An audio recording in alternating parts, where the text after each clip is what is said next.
बिस्मिल्लाहिर्रहमानिर्रहीम क़ाल अल्लाहु तबारक व तआला वरत्तिलिल क़ुरआन तरतीला।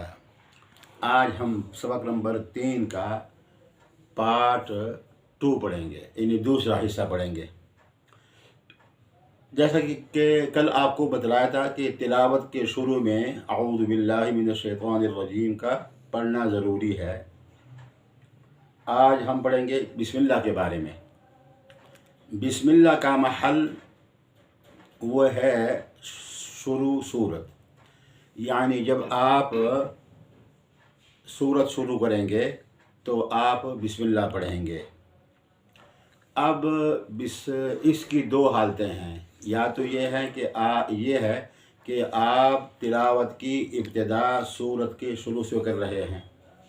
मसलन अऊज़ु बिल्लाहि मिनश शैतानिर रजीम बिस्मिल्लाहिर्रहमानिर्रहीम अलिफ लाम मीम अल्लाहु ला इलाहा इल्ला हुवल हय्युल क़य्यूम, एक सूरत। दूसरी सूरत इसकी ये है कि आप सूरत एक ख़त्म कर रहे हैं और उसी मजलिस और महफ़िल में दूसरी सूरत आप शुरू कर रहे हैं।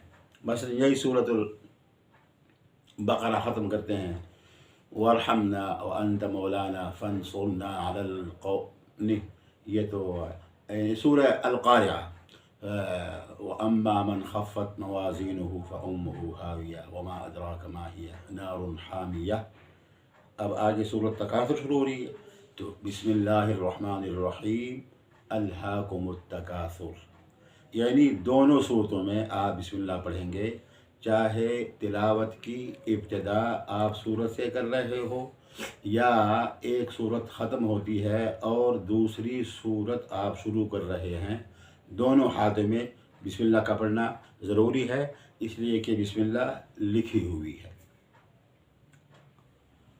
ये जो सूरत नंबर 2 है कि जब आप तिलावत यानी सूरत एक ख़त्म कर रहे हैं और दूसरी सूरत आप शुरू कर रहे हैं, इससे सूरह बराअत, जिसे सूरह तौबा भी कहते हैं, बराअतुम मिनल्लाहि व रसूलिही, 10वें पारे में ये मुस्तस्ना है, यानी यहाँ बिस्मिल्लाह नहीं पढ़ी जाएगी।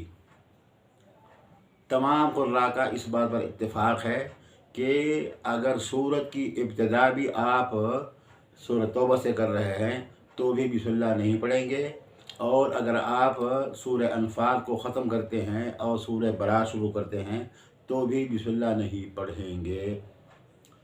किस लिए? इसलिए कि हज़रत उस्मान रज़ियल्लाहु ताला अन्हु ने जब तीसरी मरतबा कुरान पाक जमा किया तो उस वक़्त भी बिस्मिल्लाह नहीं लिखी गई। इसकी मुख्तलिफ़ तौजीहात लोगों ने पेश की है, लेकिन सबसे बड़ी तौजीह है कि ना आप सल्लल्लाहु अलैहि वसल्लम ने बिस्मिल्लाह लिखवाई और ना सहाबा कराम ने लिखवाई। जब सूरत नाज़िल होती थी तो उसके शुरू में बिस्मिल्लाहिर्रहमानिर्रहीम लिखा करते थे, लेकिन यहाँ ना हुज़ूर सल्लल्लाहु अलैहि वसल्लम से साबित है और ना सहाबा कराम से साबित है, इसलिए बिस्मिल्लाह नहीं पढ़ेंगे। बल्कि तमाम क़ुर्रा के लिए 3 वजूह हैं जी। नंबर 1, सूरह अनफाल, इन्नल्लाह बिकुल्लि शैइन अलीमुम बराअतुम मिनल्लाहि व रसूलिही, इसे वसल कहते हैं। वसल बग़ैर बिस्मिल्लाह के, अलीमुम बराअ इक़लाब के साथ, या वक़फ़ इन्नल्लाह बिकुल्लि शैइन अलीम, आवाज़ सांस तोड़ दो, बराअतुम मिनल्लाहि व रसूलिही, ये भी सही है। और नंबर 3 सख्ता है, यानी मीम को साकिन करने के बाद थोड़ी देर के लिए आवाज़ को मुनक़ते कर दो और फिर उसी सांस नहीं तोड़ना, सांस जारी रहे, आवाज़ तोड़ दो और फिर उसी सांस से तिलावत शुरू हो। कैसे? इन्नल्लाह बिकुल्लि शैइन अलीम बराअतुम मिनल्लाहि व रसूलिही।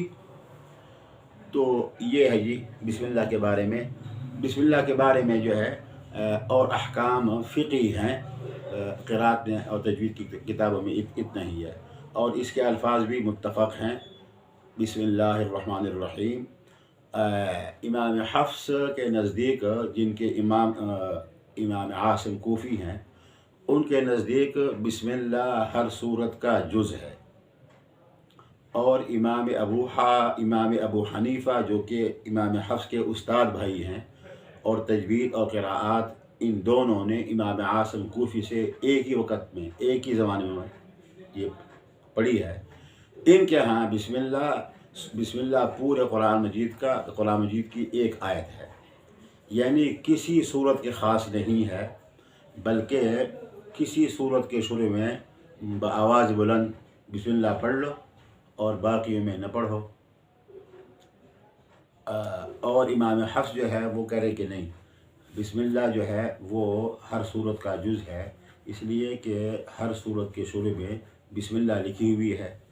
امام صاحب فرماتے ہیں کہ نازل ایک بار ہوئی ہے، صرف دو صورتوں کے درمیان جدائی اور فرق کرنے کے لیے بار بار لکھی گئی ہے بسم اللہ الرحمن الرحیم، جبکہ امام ابو حنیفہ اور دوسرے فقہا کہتے ہیں کہ نہیں، بسم اللہ جو ہے وہ بار بار نازل ہوئی ہے۔ بہرحال یہ اختلاف فقہی ہے، اتنا اختلاف نہیں ہے کہ وہ حرام اور حلال کا، زیادہ سے زیادہ یہ کہ اولا اور غیر اولا کا فرق ہے، اور اس میں کوئی زیادہ کوئی یعنی باسا اور ملاحظہ کرنے والی بات نہیں ہے۔